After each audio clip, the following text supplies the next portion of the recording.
스케치업을 처음 실행하면 이렇게 런, 다시 말해서 이 부분은 스케치업 공부하는 과정이고, 중요한 건 어디냐면 여기 라이센스 밑에 템플릿이라고 보이시죠? 얘를 눌러보시면 됩니다. 그러면 여러 가지 템플릿들이 나옵니다. 템플릿이라고 하는 건 예제란 뜻입니다. 우리가 작업하기 위해서 예제 파일이 좀 필요한 거죠. 그 예제 파일이라고 보시면 되는데, 맨 위에 보시면 심플 템플릿 그래놓고 피트 앤드 인치 이렇게 되어 있습니다. 심플 템플, 그러니까 심플, 단순한 예제란 뜻이죠. 근데 중요한 건 그 뒤에 있는 단어예요. 피트 앤 인치, 단위죠. 길이에 대한 단위. 근데 우리나라는 설계에 대한 기본 단위가 밀리미터입니다. 그러니까 인치 피트를 쓰는 건 어디 나라가 쓰냐면 미국이나 영국이나 프랑스가 인치 피트를 씁니다. 우리나라는 밀리미터를 기본으로 씁니다. 안 되는 거죠. 그 밑에 거 보시면 미터라고 되어 있습니다. 이건 또 미터예요. 밀리미터도 아니고 미터입니다. 그죠? 우리나라에서도 미터를 쓰는 데가 있어요. 설계를 하는데 미터를 쓰는 데가 있습니다. 어디냐면 도시계획이요. 어반이라고 하죠. 도시계획 설계하는 데는 미터를 사용합니다. 그러니까 우리하고는 상관없어요. 자, 그 다음에 아키텍처 디자인이 세 개가 쭉 나옵니다. 건축 설계라는 얘기죠. 건축 설계에 관련해서 인치피트, 밀리미터, 미터 이렇게 나옵니다. 우리가 쓸 건 바로 아키텍처 디자인, 밀리미터를 쓰셔야 됩니다. 밑으로 또 뭐가 있는지 보죠. 구조 설계네요. 컨스트럭션 도큐멘테이션. 그 다음에 어반이 나옵니다. 도시 설계. 그 다음 랜드스케이프. 랜드스케이프는 조경을 뜻합니다. 조경이고요. 그 다음 우드워킹이라고 나옵니다. 우드워킹은 목공이죠. 가구 설계할 때. 그 다음에 좀 더 밑으로 내려보면 인테리어, 그러니까 실내 건축이죠. 실내 건축하고 그 다음에 밑으로 더 내리면 3D 프린팅까지 이렇게 여러 가지 예제들이 있습니다. 다만 우리가 써야 될 것은 여기 아키텍처 밀리미터를 선택하시고 그 다음에 스타트를 눌러주시면 되겠습니다.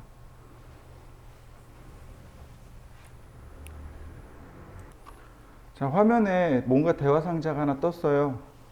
업데이트 할 게 생겼다는 뜻입니다. 그래서 업데이트 할 거냐라고 물어보는 거예요. 새로운 버전이 생겼습니다. 업데이트 할까요?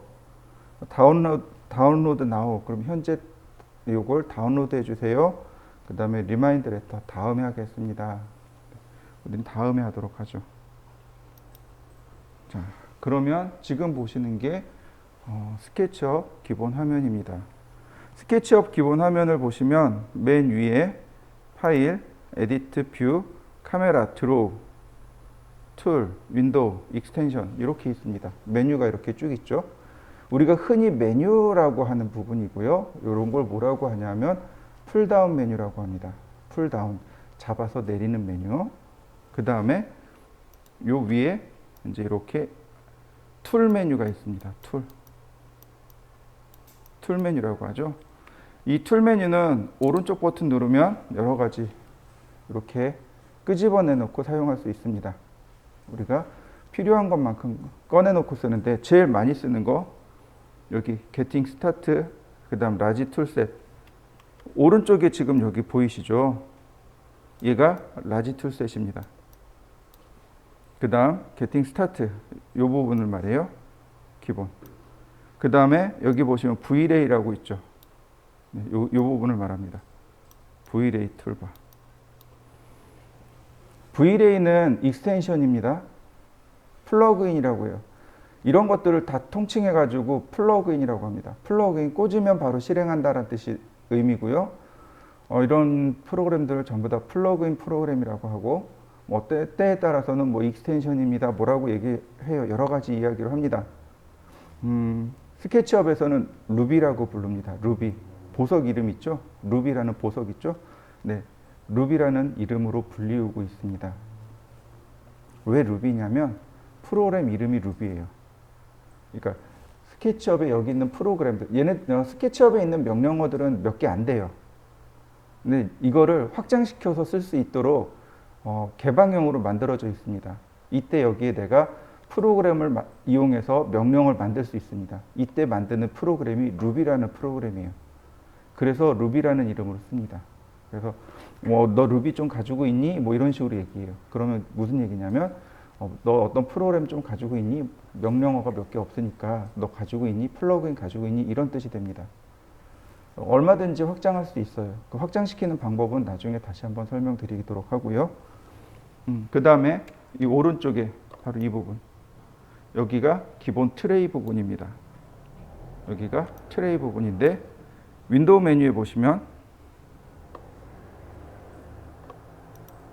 여기 디폴트 트레이 보이시죠? 여기 체크된 게 있을 겁니다. 체크 안 된 게 있고 체크된 게 오른쪽 화면에 쭉 들어가 있는 겁니다. 체크 안 된 건 안 나오는 거죠. 자, 이해되셨나요? 여기 디폴트 트레이에서 체크해서 오른쪽에 보이거나 감추거나 하실 수 있습니다. 우리가 이제 제일 많이 쓰는 것들은 뭐가 있냐면 엔티티, 인포. 엔티티라는 얘기는 요소죠. 인포는 인포메이션, 정보. 내가 지정한, 내가 선택한 객체에 대한 정보를 볼 때 사용합니다. 그 다음에 바로 이 부분, 재질 부분, 매티리얼. 재질입니다. 재질을 보고요. 그 다음에 조금만 더 내려가면 여기 레이어라든지 그 다음 섀도우, 그림자 부분 이런 부분들을 굉장히 많이 사용합니다. 그 다음 바로 이 부분이 우리가 작업하는 부분이죠. 이름 잊어버렸다.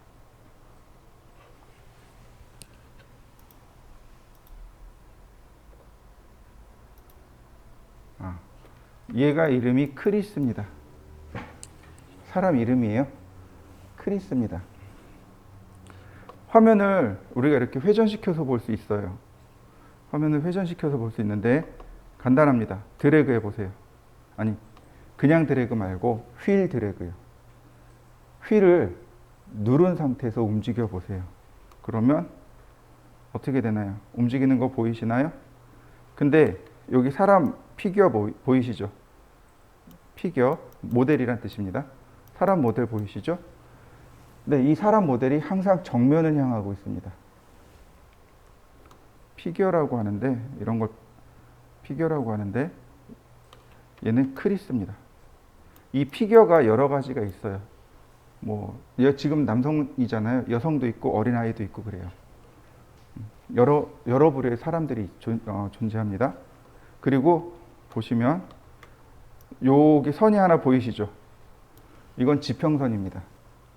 그리고 지평선 아래쪽 여기가 땅이고 이쪽이 하늘이 되겠죠. 네. 간단하죠? 근데 실제로 이 땅이 있는 건 아니에요. 모델을 해줘야만 됩니다. 단지 화면상에서 하늘과 땅을 구별해 주는 것 뿐입니다. 이렇게요. 자, 이해되셨나요? 자, 하나 팁을 알려드리겠습니다. 우리가 투시도라는 걸 만들 겁니다. 투시도는 사람의 눈을 기준으로 합니다. 사람의 눈을 기준으로 해요. 무슨 얘기냐면 투시도는 원근감이 있는 뷰를 투시도라고 합니다. 이해되시죠? 네. 그러면 원근감은 어디 생길까요? 원근감은 좀 말이 이상하네요. 이렇게 보시면 돼요. 원근감은 사람의 눈높이에 생깁니다. 이해되시나요? 지금 제가 이렇게 맞춰놨죠. 지평선하고 저 크리스의 눈높이가 맞춰놓은 거 보이시나요? 네, 저렇게 놓으셔야 돼요. 그러면 가장 유사한 투시도를 만들 수 있습니다. 그러니까, 인테리어나 건축 쪽에서 투시도를 그릴 때 아이레벨이라고 합니다. 눈높이 아이레벨이라고 하는데 그걸 1500mm 줍니다. 기본적으로. 그리고 소실점의 위치를 1500mm 놓고 써요. 그러니까 소실점의 위치가 결국은 사람의 눈높이랑 이렇게 똑같이 맞춰지게 되어 있습니다. 그래서 처음에 잘 못할 때, 초급일 땐 저처럼 저렇게 맞춰놓고 쓰시면 됩니다. 그러면 가장 쉽게 뷰를 맞출 수 있어요. 그리고 또 하나 여러분들한테 권유드리는 건 사진을 많이 찍으세요. 요즘 폰카 많죠? 폰카로 사진 많이 찍을 수 있습니다. 근데 아무렇게나 찍지 마시고요. 일소점 사진을 찍으세요. 소실점이 하나 있는 사진이요. 제가 보여드릴게요. 여기 빨간색 선, 초록색 선, 파란색 선이 있을 겁니다. 원래 얘가 X축, Y축, Z축을 의미합니다. 여러분들 빛의 삼원색 뭔지 아시나요? 빛의 삼원색이요. 얘하고 얘하고 얘요. 빨간색, 초록색, 파란색. 레드, 그린, 블루. 그래서 RGB 컬러라고 합니다. 근데 이거를 3D로 넘겨가면 XYZ죠. 이렇게 씁니다. 빨간색 축은 X축, 그린색은 Y축, 파란색은 Z축. X축, Y축, Z축 이렇게 이야기하셔도 좋고 레드 엑시스, 그린 엑시스, 블루 엑시스 이렇게 하셔도 좋습니다. 스케치업에는 색상을 이용해서 합니다. 레드 엑시스, 그린 엑시스, 블루 엑시스 이렇게 이야기합니다. 근데 우리는 X축, Y축, Z축 같이 쓸 수 있습니다. 그 다음에 Shift 키를 누른 상태에서 휠을 드래그 해보세요. 그러면 이와 같이 화면 이동이 일어납니다. 화면 이동이요.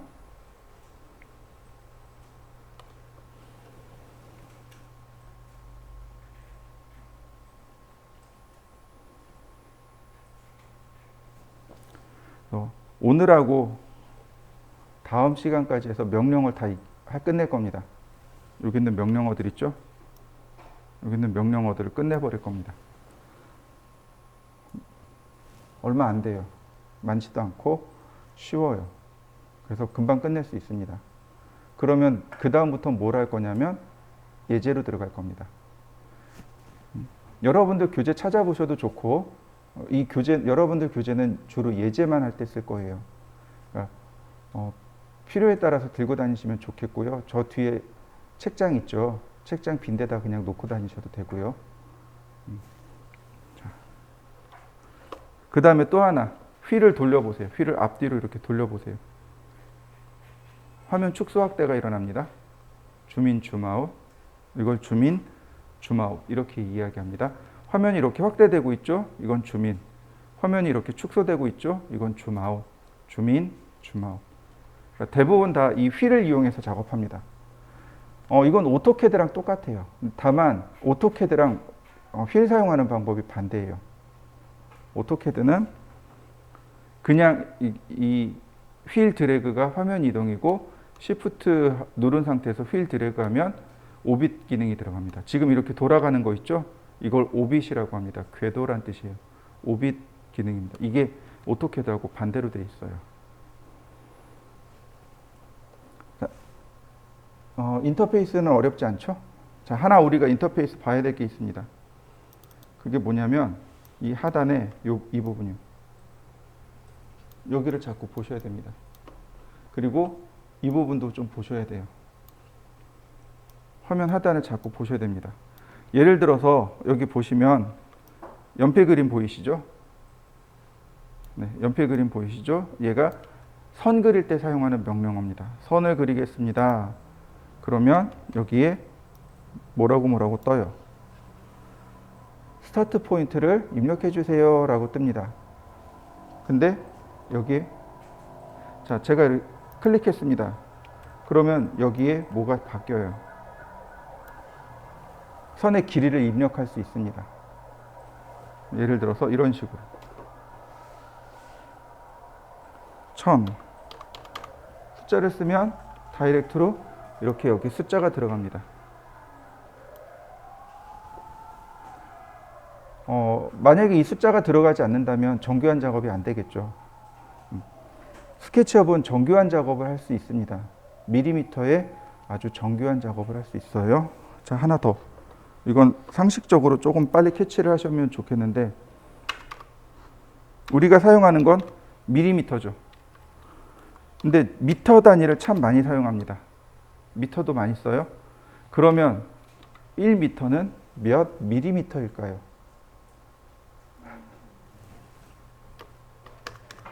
이렇게 됩니다. 1000mm입니다. 소수점이래. 저기 천 단위 자릿수 있죠. 저거 딱 떼면 돼요. 천 단위 자릿수 공 3개 딱 떼면 됩니다. 1m는 1000mm입니다. 이해되셨죠? 건축이나 인테리어가, 특히 건축 같은 경우, 인테리어도 그렇지만은 기본 단위가 밀리미터예요. 밀리미터입니다. 아주 예전에 그 수영장을 한번 시공한 적이 있었어요. 수영장하고 사우나 시설 이렇게 같이 붙어 있는 데거든요. 여기서부터 저 끝에까지가 130m예요. 그걸 밀리미터로 환산해 가지고 쓰고 있어요. 밀리미터로 환산해서 썼습니다. 답답하죠. 얼마였더라? 13만인가 그래요. 13만인가? 네, 단위가 황당하죠. 그러니까 그걸 자꾸 단위 환산하는 연습을 조금 하셔야 됩니다. 우린 기본 단위가 밀리미터다 보니까 지금 제가 1000 그랬잖아요. 그죠? 1m란 뜻이겠죠. 그거 자꾸 기억해 두시면 좋겠고요. 자, 그 다음에 지금 제가 라인을 그리는데 보면 선이 여기가 빨갛게 바뀐 거 보이시나요? 그리고 여기에 뭐라고 떴나요?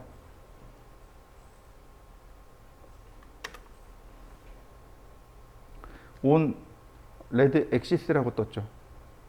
빨간색 축과 온 일치되고 있습니다. 빨간색 축 위에 있습니다.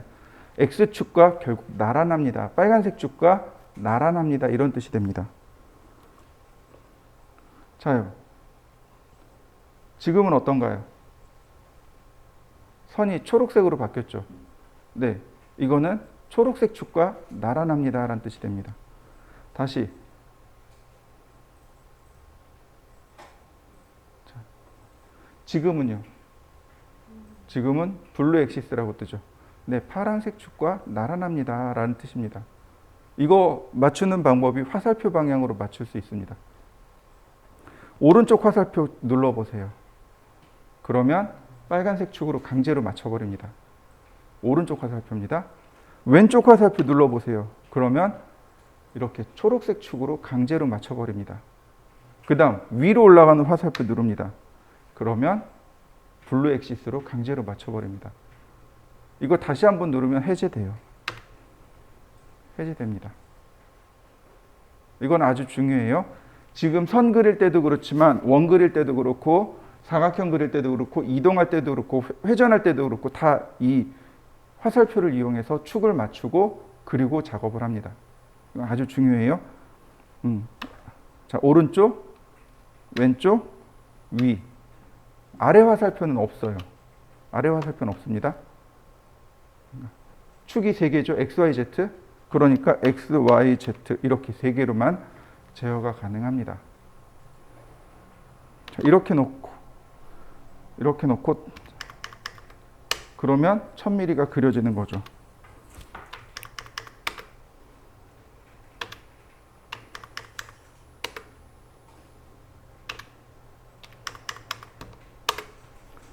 한 변의 길이가 1000mm인 정사각형. 여러분들도 한번 그려보시죠. 패곡선이 되면, 스케치업은 패곡선이 되면 자연스럽게 면이 하나 들어갑니다. 패곡선이 되면 면이 이렇게 들어가요. 이게 당연한 겁니다. 한번 해보시죠. 자, 펜슬 같은 경우는 라인이 있기 때문에 L자를 누르시면 됩니다. 내가 어떤 명령을 누르든 간에 L자를 누르면 펜슬이 이렇게 들어가요. 자, 맨 위에 있는 여기 있는 아이콘부터 보죠. 이게 선택입니다. 그리고 얘가 지우개고요. 자, 선택하는 방법은 이렇습니다. 스페이스바를 눌러주세요. 그러면 선택으로 바뀌게 됩니다.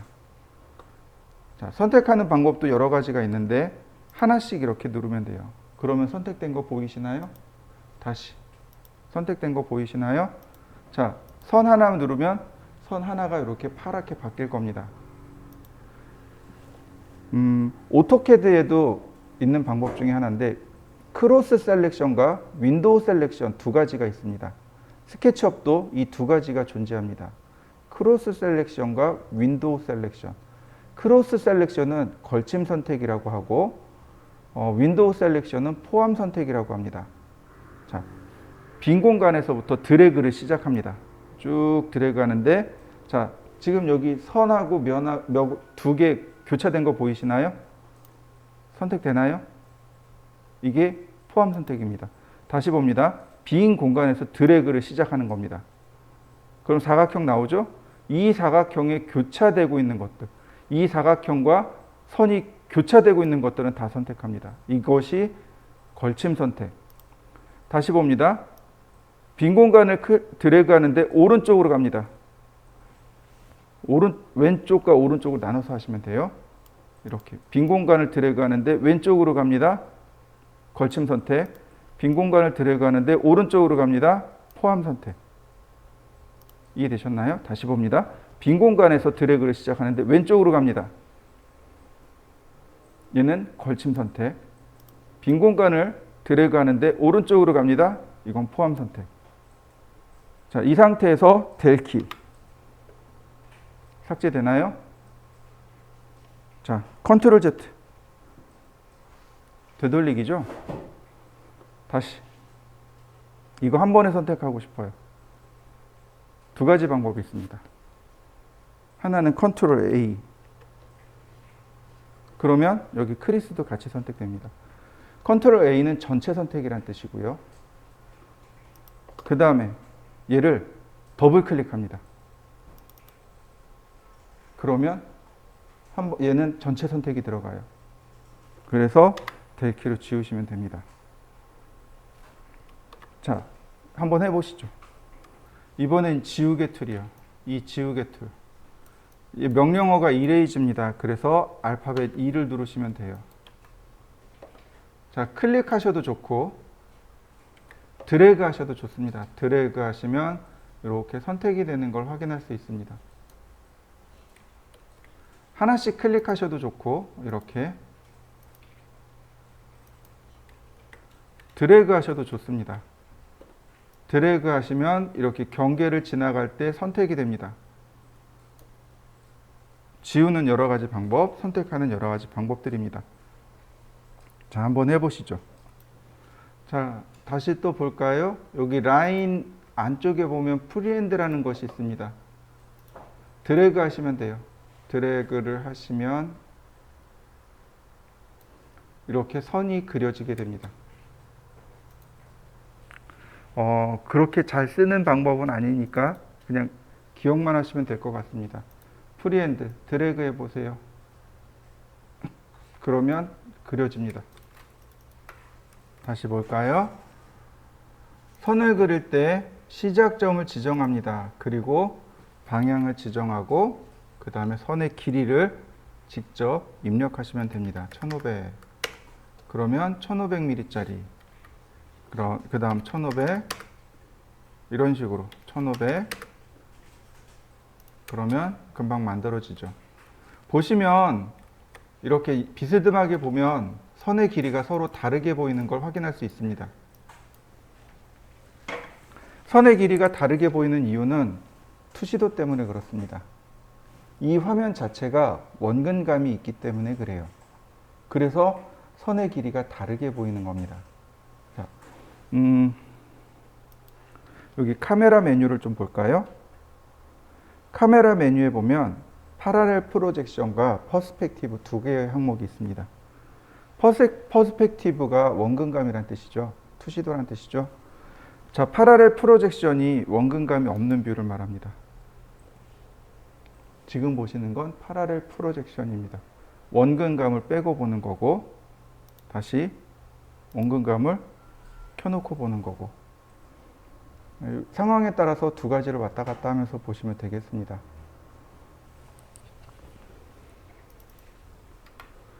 다음 사각형입니다. 렉탱글인데 사각형 그리는 방식이 두 가지입니다. 먼저 첫 번째, 시작점 지정 후 대각선으로 클릭하시면 됩니다. 어떤 방식이든 상관없습니다. 대각선으로만 클릭하시면 돼요. 자, 한번 그려보시죠. 대각선으로 클릭하는 건 좋은데 치수를 넣어야 될 거 아니에요, 그죠? 자, 이렇게 갑니다. 시작점 클릭한 다음에 씁니다. 숫자로 1500, 쉼표 1500, 그리고 엔터. 그러면 가로 1500, 세로 1500. 다시 볼까요? 클릭합니다. 1500, 그리고 쉼표 800, 1500에 800짜리 사각형. 이해되셨나요? 네, 이렇게 쓰시면 됩니다. 쓰실 때 가로, 쉼표, 세로 이렇게 쓰시면 됩니다. 그러면 간단하게 사각형을 그리실 수 있어요. 치수를 입력해서 넣는 방법입니다. 그 다음 얘는 로테이티드 사각형입니다. 로테이티드 사각형, 다시 말해서 회전된 사각형을 의미합니다. 그러니까 자 보시죠. 보시면 제일 첫 번째 시작점입니다. 그 다음에 어느 방향인지 자 제가 X축을 넣어봤습니다. 1500. 그 다음에 보이시나요? 회전되는 거 이렇게 회전되는 거 보이시나요? 그러니까 이번 경우에는 뭐가 들어가냐면 각도가 들어갑니다. 각도와 길이가 들어가는 겁니다. 예를 들어서 45도 쉼표 800. 그러면 이렇게 45도 기울어져 있으며 800mm인 사각형. 이해되셨나요? 누가 먼저 들어갈지를 잘 기억해 두셔야 돼요. 로테이티드, 회전됐으니까. 자, 다시 볼까요? 시작점, 그 다음에 가로의 길이 1000, 그 다음에 90도에 1000. 그러면 이렇게 수직으로 올라간 사각형이 그려지겠죠. 자, 한번 해보시죠. 자, 이번에는 원을 그리는 방법에 대해서 좀 알아보도록 하죠. 자, 돋보기가 여기 있네. 자, 원을 그리는 방법입니다. 원이 있네요. 중심점 클릭하고 반지름. 원 그려지나요? 자, 한번 해보시죠. 중심점 지정하고 반지름 숫자로 지정하시면 됩니다. 그럼 돼요. 그런데 문제가 하나 있습니다. 확대를 해보니까 이렇게 각이 져 있는 거 보이시나요? 네. 이게 왜 이럴까요? 왜 원이 아니고 정다각형으로 그려놨을까요? 나중에 얘를 이렇게 3D로 만들게 되면 면이 어떻게 되나요? 스무스하게 올라오는 거 보이시나요? 네. 근데 이거 나중에 살펴보면요. 이렇게 모서리 하나마다 면이 하나씩 들어가요. 그러니까 원이 스무스하면 어떻게 돼요? 이 면이 많아진다는 뜻이 됩니다. 면이 많아진다는 얘기는 결국은 스케치업이 계산해야 될 내용이 많아진다는 얘기가 되는 거고, 그럼 뭐로 이어지냐면 메모리를 많이 차지하게 되고 느려진다는 얘기가 됩니다. 이걸 적당히 조절해서 사용하셔야 됩니다. 자, 조절하는 방법 알려드리겠습니다. 자, 서클, 그 다음에 여기를 보시면 사이드를 먼저 물어봐요. 모서리의 개수가 몇 개인가요? 라고 먼저 물어봅니다. 제가 육각형이라고 했습니다. 그리고 클릭하고 반지름 500. 그러면 육각형짜리 원이 그려진 거 보이시죠? 자, 이거 돌출하면 어떻게 되나요? 면이 각지지 않고 부드럽게 돌아가는 거 보이시나요? 네. 육각형이어도, 모서리가 육각형이어도 면을 부드럽게 처리해 버립니다. 원은 그렇습니다. 그 옆에 정다각형이 있어요. 정다각형이 있는데 똑같이 육각형입니다. 3차원으로 이렇게 돌출시키면 이게 다른 거죠. 왼쪽 것은 원입니다. 원으로 그린 거예요. 오른쪽은 정다각형으로 그린 겁니다. 면 처리하는 방법이 이렇게 다릅니다. 면 처리를 할 때 면을 선택하면 얘는 원이니까 한 번에 이렇게 선택이 되는 거고, 얘는 정다각형이니까 이렇게 면을 내가 원하는 대로 선택할 수 있습니다. 이해되셨나요? 네. 자, 봅니다. 이동 툴 오른쪽에 보면 네모난 사각형 위에 화살표가 위로 올라가 있죠. 얘를 뭐라고 부르냐면 푸시 앤 풀이라고 부릅니다. 자, 클릭하고 클릭하고 클릭하고 클릭하고 얼마든지 이렇게 높낮이를 조절해 줄 수 있습니다. 자, 그러면 이렇게 두 개를 만들어 보시고, 푸시 앤 풀로 두 개 만들어 보시고 그 다음에 확인해 보세요. 자, 한번 해보시죠. 지금 만들어진 것이 스케치업에서 모델링하는 두 개의 명령어 중에 하나입니다. 스케치업은 모델링하는 명령어가 딱 두 개 있어요. 그러니까 2D 평면을 3D로 만들잖아요. 이게 딱 두 개가 있어요. 그 중에 하나가 바로 저 푸시 앤 풀입니다. 어렵지는 않아요. 이렇게 푸시 앤 풀하고 선택한 다음에 돌출 높이 지정하면 그만큼 알아서 딱 늘어나요. 이렇게 3D로 바뀌게 되는데, 자, 더블 클릭하면 어떻게 되나요? 면만 선택되는 거 보이시나요? 스케치업은 좀 특이한 방법이 하나 더 있습니다. 그게 뭐냐면 트리플 클릭입니다. 3번 연달아 누르는 거예요. 그러면 이렇게 오브젝트가 동시에 선택됩니다. 자, 한번 해보시죠. 트리플 클릭입니다. 그러면 전체 선택이 돼요. 더블 클릭하면 면만 선택하는 거고, 트리플 클릭하게 되면 3차원 객체를 전체 다 선택합니다.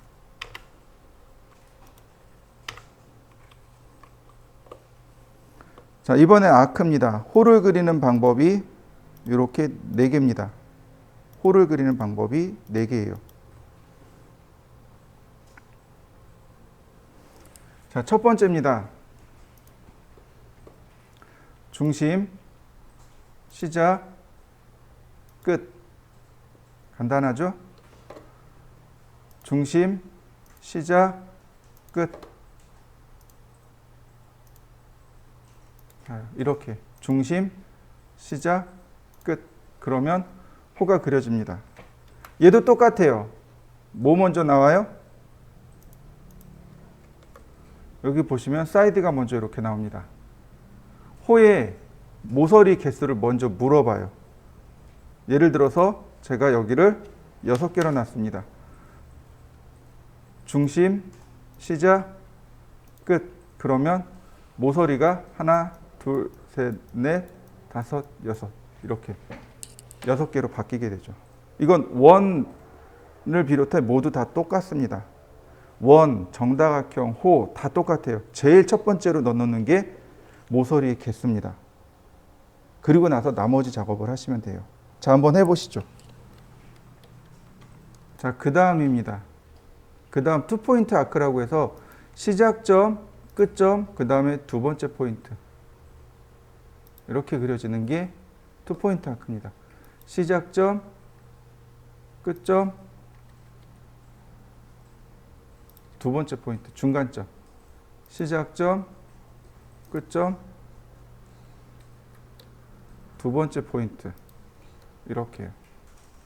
자, 여러분들도 한번 해보시죠. 근데 얘 할 때 조심해야 되는 게 어디로 올라가요? 이렇게 Z방향으로 올라갈 수 있습니다. 이런 식으로. 이런 건 좀 주의하시고 한번 연습해 보시죠. 다음 보실까요? 네, 그 다음에 3포인트. 이렇게 순서대로 시작점, 중간점, 끝점.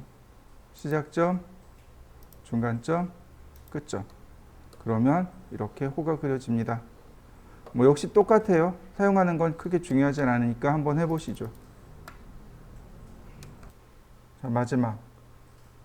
자, 파이라고 합니다. 중심점, 시작점, 끝점. 그럼 바로 이렇게 면이 들어갑니다.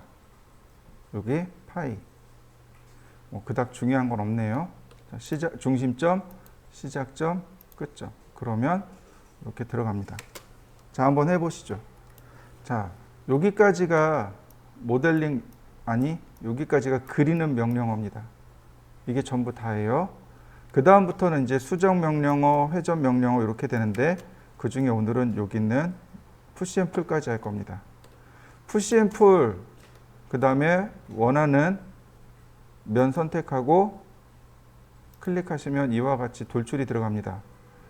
내가 원하는 면을 이렇게 클릭하시면 돼요. 원하는 면을 이렇게 클릭해서 작업이 가능합니다. 이런 식으로 얼마든지 원하는 면을 이렇게 클릭할 수 있는데, 다만 컨트롤 키를 한번 누르면 더하기 선택이 됩니다. 이런 식으로 면이 추가가 되는 거죠. 이렇게 컨트롤 한번 누르면 이렇게 면이 여러 개로 추가가 됩니다. 그래서 자, 이렇게 돌출이 되는데, 마우스를 이용해서 옆에 면을 갖다 대면 동일한 양만큼만 이렇게 돌출할 수 있습니다. 이런 식이 되겠죠.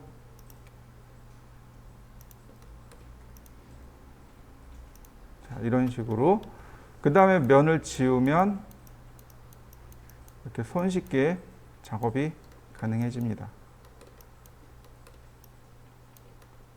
그러면 필요 없는 면들은 전부 삭제하게 되는, 그래서 이렇게 구멍난 부분들까지 쉽게 만들 수 있습니다.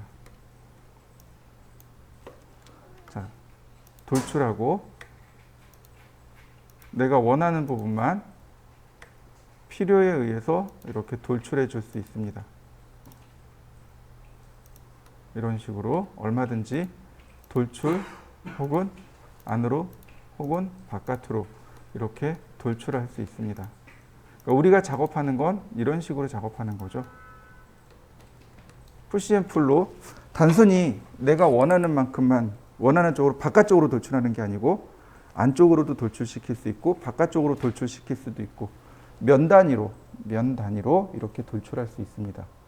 이게 푸시 앤 풀입니다. 자, 또 하나, 여기다가 사각형을 그릴 수 있습니다. 면에다가, 자, 제가 여기다 해보죠. 이 면에다가 이렇게 사각형을 그렸습니다. 푸시 앤 풀로 이렇게 쭉 들어가는데, 지금 보이시나요? 온 페이스라고 뜨는 거? 네, 이때 클릭하면 구멍이 납니다. 푸시 앤 풀로 구멍 내는 방법이에요. 근데 얘가 구멍이 안 날 때도 있습니다. 안 날 때도 있어요. 그러면 면 선택해서 그냥 지우개로 지워버리시면 됩니다. 자, 한번 해보시죠. 우리가 제일 많이 쓰는 게 바로 이 푸시 앤 풀입니다. 이 푸시 앤 풀만 잘 써도 인테리어 쪽에서는 어지간한 건 다 작업이 완성이 돼요. 특히 가구 같은 건 그냥 완성이 됩니다.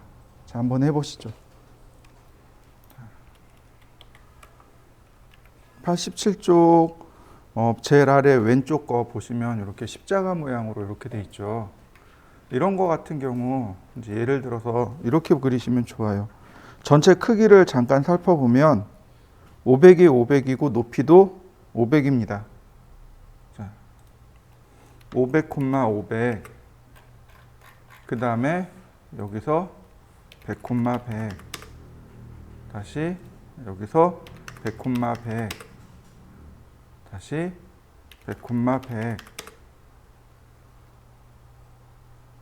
네, 여기도 100, 100. 이레이즈로 이렇게 삭제하면 금방 형상이 나오죠. 네, 푸시 앤 풀로 500. 그러면 모양이 이렇게 금방 모양이 만들어지는 거죠. 이런 식으로 처음부터 이거 선을 다 그려서 할 생각하지 마시고, 전체 모양을 그리고 전체 큰 덩어리를 그리시고 거기서 빼나가는 방법을 생각하셔도 좋습니다. 이런 식으로요. 자, 500, 자, 500이고요. 그 다음에 여기서 다시 100, 100. 푸시 앤 풀로 얘를 거꾸로 이렇게 빼도 모양이 만들어진단 말이죠.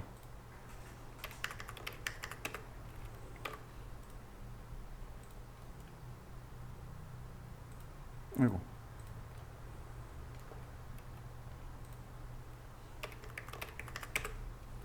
한 가지 방법만 존재하는 건 아닙니다. 여러 가지 방법이 존재해요. 자, 여러 가지 방법이 존재하니까 그 방법들을 여러 가지 방법들을 생각해 보시면 좋을 것 같습니다. 그 다음에 86쪽 제일 아래 오른쪽에 보시면 정다각형, 육각형 정다각형이 나옵니다. 반지름 250이네요. 자, 정다각형은 얘죠. 그죠? 얘입니다. 정다각형이고, 그 다음에 사이드 여기 있습니다. 근데 클릭해 놓고 보면, 자, 보시면 이렇게요. 확대해 놓고 보면 원이 어떻게 되어 있나요? 안쪽으로 들어가 있는 거 보이시나요? 외접 정다각형이 됩니다. 이때 컨트롤 키를 눌러주세요. 그러면 내접 정다각형으로 바뀝니다. 지금 과제물은 바로 이렇게 내접 정다각형입니다. 네. 컨트롤 키를 누르면 내접, 외접 이렇게 바뀌게 돼요. 바로 이 상태에서 반지름 250 그냥 넣으면 됩니다. 그리고 푸시앤풀로 500mm 이렇게 올리시면 돼요. 자, 그리는 방법 이해되셨나요? 나머지는 특별한 내용은 없어 보입니다. 그렇게 어려운 내용도 아닌 것 같고. 자, 그 다음에 이제 우리가 하나 더 봐야 될 게 뭐냐면 많이 쓰는 것 중에 하나가 바로 얘입니다. 옵셋이라고 하는 겁니다. 옵셋은 간격을 띄워 복제하는 것. 이게 옵셋입니다. 제일 많이 쓰는 게 바로 이 옵셋이에요. 자, 보시죠. 예를 들어서 제가 사각형을 이렇게 그렸습니다. 자, 옵셋. 자, 클릭하고 모서리를 자, 옵셋 되는 거 보이시나요? 다시 볼까요? 면을 이렇게 클릭해 봅니다. 그러면 옵셋 되는 거 보이시나요? 네. 이거 옵셋 하시면 돼요. 이런 식으로.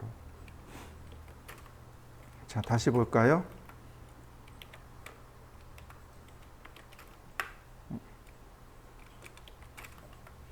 렉탱글 500,500. 자, 선을 제가 이렇게 3개만 선택했습니다. 이렇게 3개만 선택했어요. 옵셋 어떻게 되나요? 그러면 이 안쪽으로 들어오는 거 보이시죠? 네, 다시 봅니다. 이번에 선을 2개만 선택했습니다. 옵셋. 그러면 선택한 방향 안쪽으로 복제되는 거 보이시죠? 자, 이렇게 선택해 봤습니다. 옵셋. 안 되죠?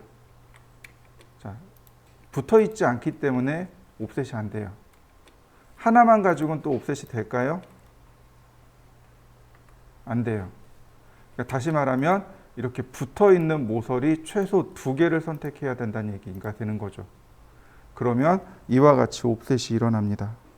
그러면 87쪽 오른쪽 중간에 있는 과제물이요.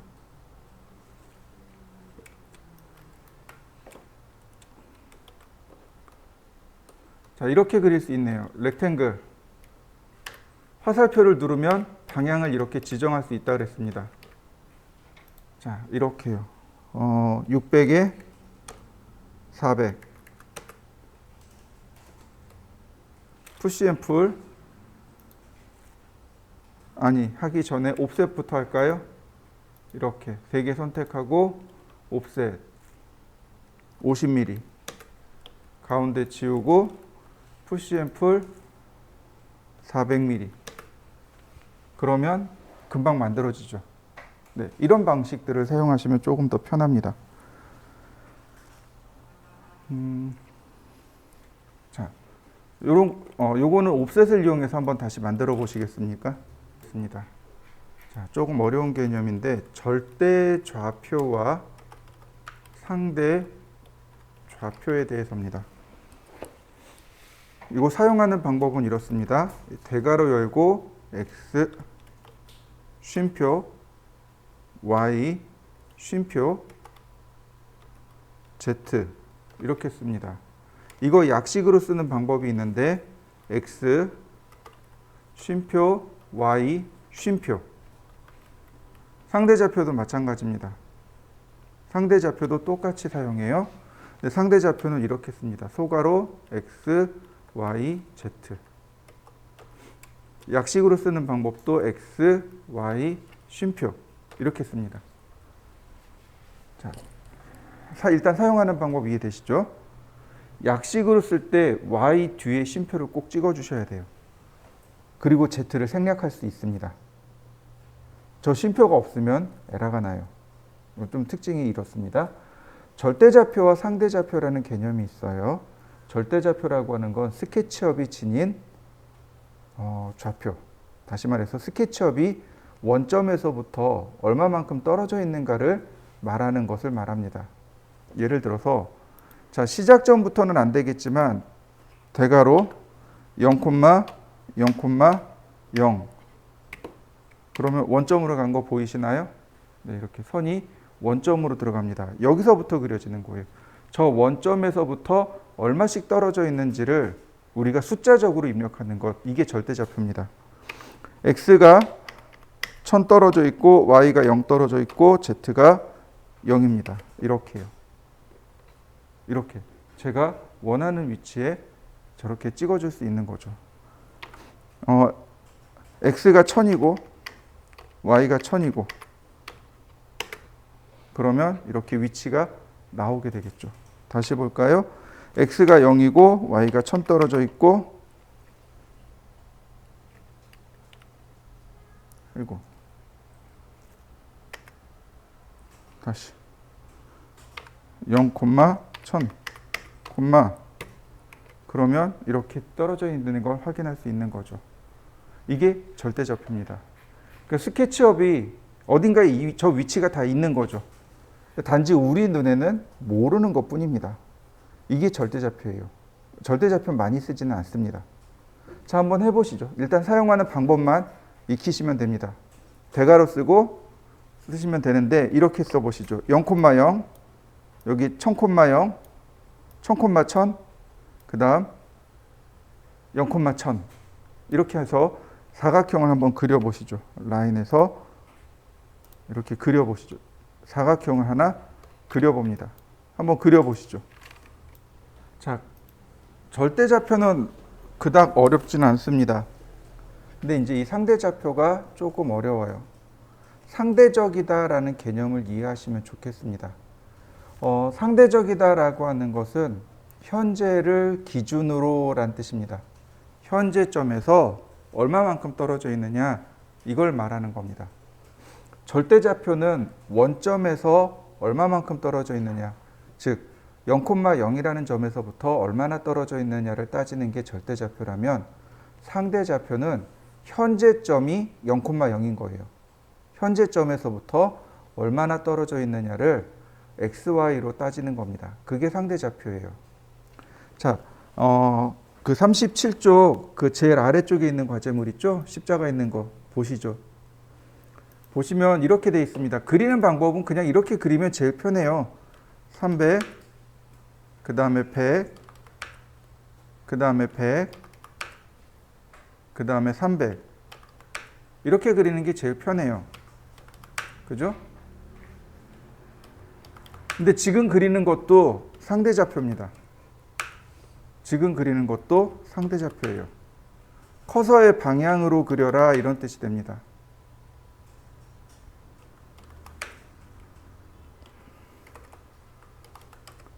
자, 금방 그려지는 거 보이시죠?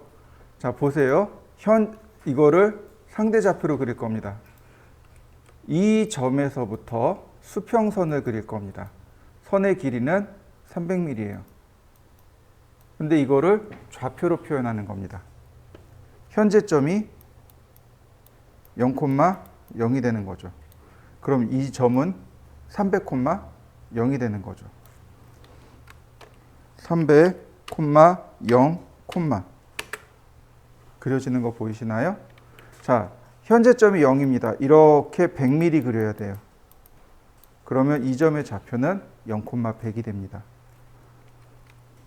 0,100, 자, 이해되시나요? 자, 이 점이 0,0입니다. 이렇게 가야 돼요. 그러니까 100,0이 됩니다. 1, 100, 콤마, 0, 콤마. 자, 이런 식으로. 위로 올라가네요. 0, 300, 아이고. 다시. 100, 0, 자, 다시. 0, 300,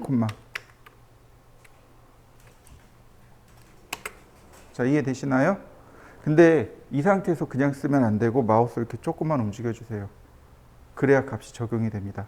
조금 아까 값이 바뀌었던 거 기억하시죠? 네, 값이 안 들어가서 그렇습니다. 자, 지금 보시면 이쪽이 플러스 방향이죠. 커지는 쪽이죠. 근데 제가 그려야 되는 건 이쪽 방향이죠. 마이너스 방향이 됩니다. 그러니까 이렇게요. 마이너스 100, 콤마, 0, 콤마. 이해되시나요? 위로 올라갑니다. 자, 위로 올라갑니다. 0, 100, 다시 마이너스 300, 0,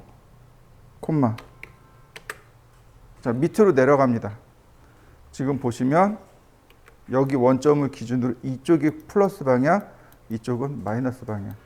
그러니까 자, 0, 마이너스 100,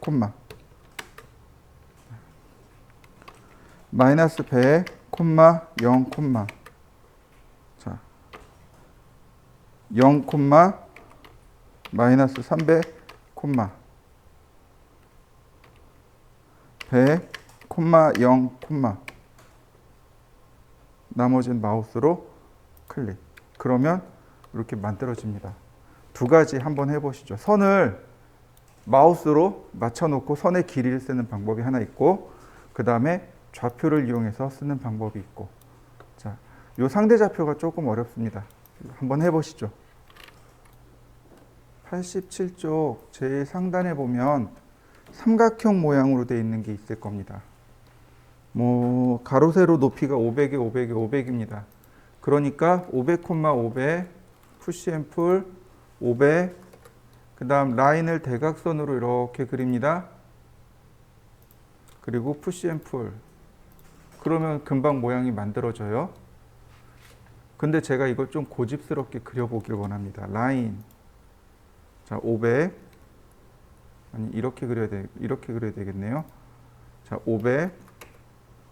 자, Z 방향으로 500. 그 다음 클로즈. 그 다음 푸시 앤 풀 500. 다시 봅니다. 자, 라인. 자, 이렇게 가야 됩니다. 그죠? 현재점에서 500 갑니다.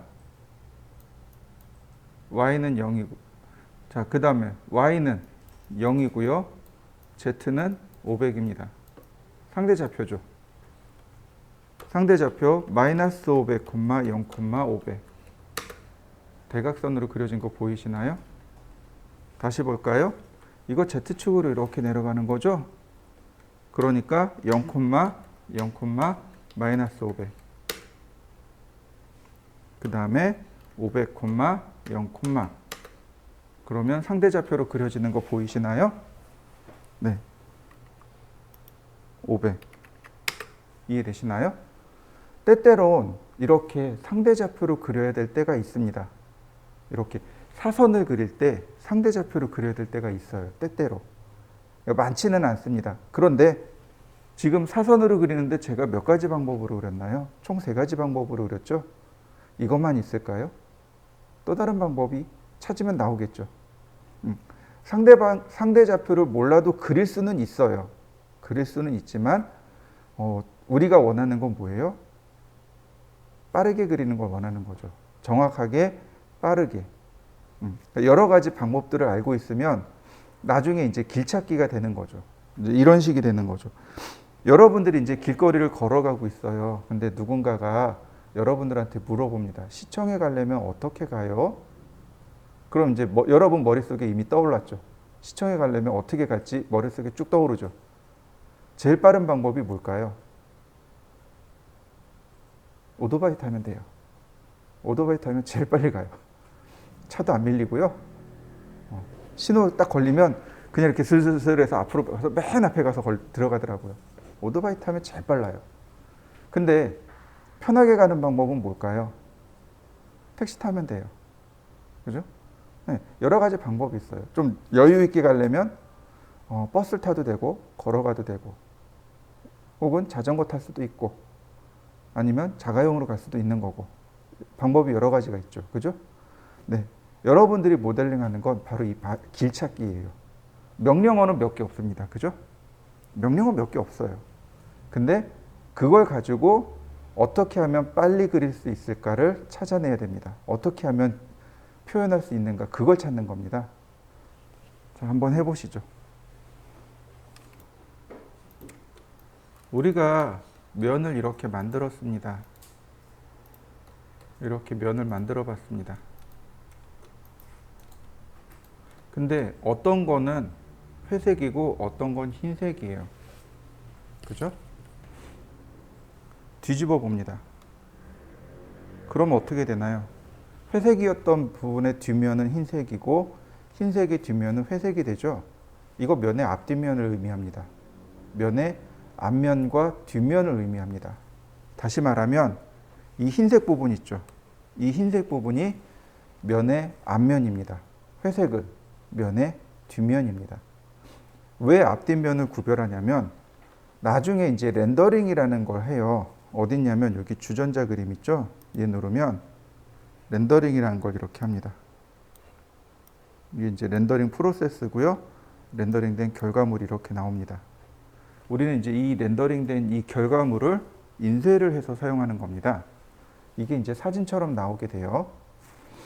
근데 지금 보시면 다행히 스케치업은 투사이드 렌더링입니다. 앞뒷면을 다 렌더링을 해요.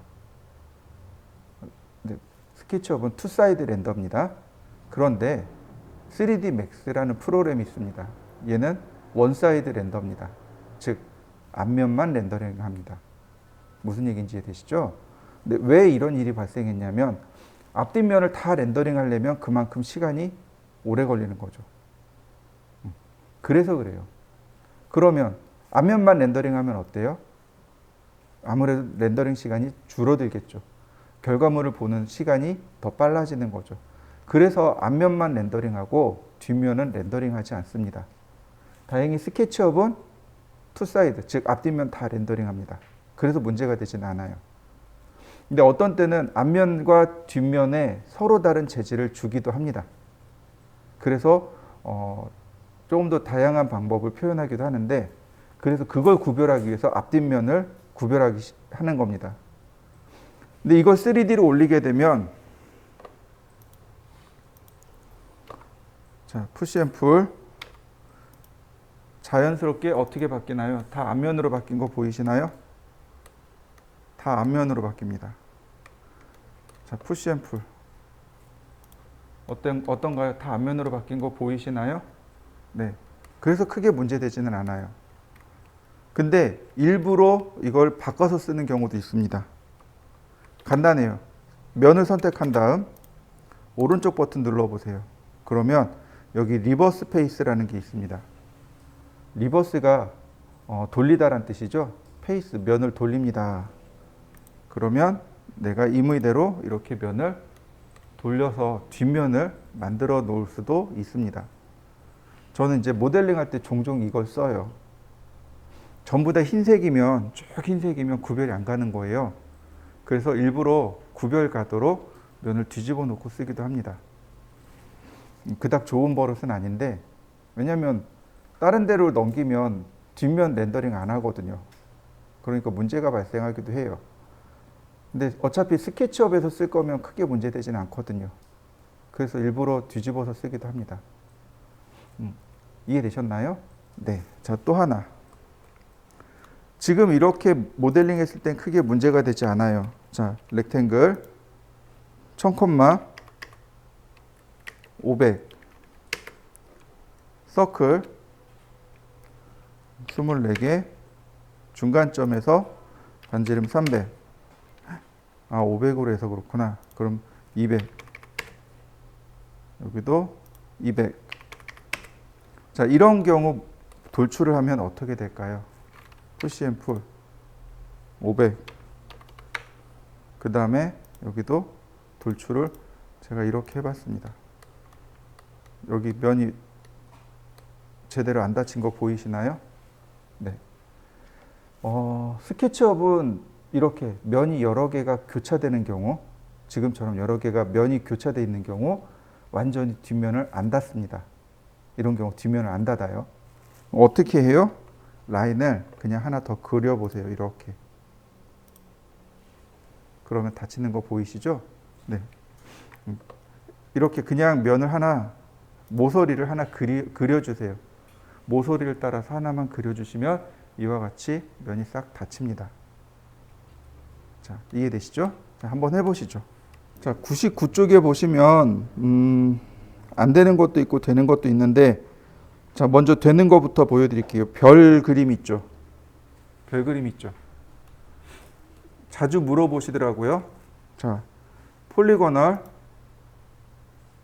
방향 지정해주고 숫자 오각형이고 반지름 300이네요. 자, 300. 자, 다시.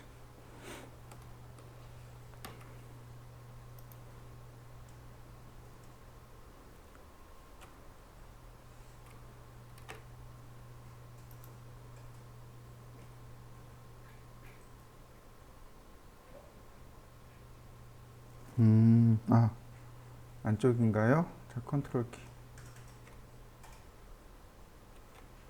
자, 이렇게 되는군요. 자, 이렇게 해서 300. 그 다음에 라인.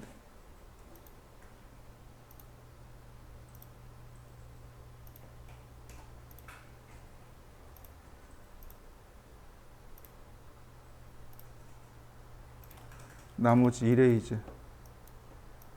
별 나오는 거 보이시죠?